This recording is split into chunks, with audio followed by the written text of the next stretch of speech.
Hello madam నమస్తే. బాగున్నారా? హ్మ్. ఏముంటాంలెండి. ఈ ఐపీఎల్ సీజన్‌లో టెన్షన్. అవునులెండి. ఈ సీజన్‌లో ఎస్ఆర్‌హెచ్ ఓనర్స్‌ని, సీఎస్‌కే ఓపెనర్స్‌ని బాగున్నారా అని అడగకూడదు. చాలు. మరీ పుండు మీద కారం చల్లక్కర్లేదు.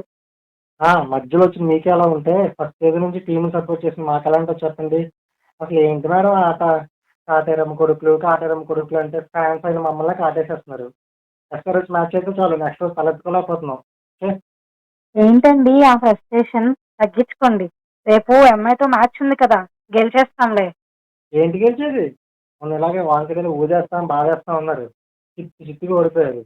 పవర్ ప్లేలో ఏదో చేతులు కట్టేసినట్టు ఆడారు ఓపెనర్స్ ఇద్దరు. సిక్స్‌లు పండగన్నారు. లాస్ట్‌కి మ్యాచే దండగైపోయింది. సర్లేవోయ్! రేపు మళ్ళీ ముంబైతోనే మ్యాచ్ కదా! రివెంజ్ వీక్‌లో రివెంజ్ తీర్చేసుకుంటాం. ఏంటి? రివెంజా? ఛాన్స్ మీద రివెంజా? అదేంటి అలా అంటావు? మరి అలాగే ఉంది మరి మనోళ్ళాట. మనోడు తెలుగోడు అంటే నితీష్ ఆడట్లేదు. సిక్స్‌లు వీడు కాతేరం కొడుకు అంటే జాసన్ ఆడట్లేదు. ఇషాన్ కిషన్ ముంబై ప్లేయరో తెలీదు, ఎస్ఆర్‌హెచ్ ప్లేయరో తెలీదు. కమిన్స్ పర్ఫార్మెన్స్ కూడా అంతంత మాత్రంగానే ఉంది. ఇంక ఈ టీమ్‌తో ఏం గెలుస్తాం చెప్పండి? నేను ఆల్రెడీ కమెంట్స్‌తో మాట్లాడేశాలే. టీమ్‌ని మోటివేట్ చేసేస్తాడు మావాడు.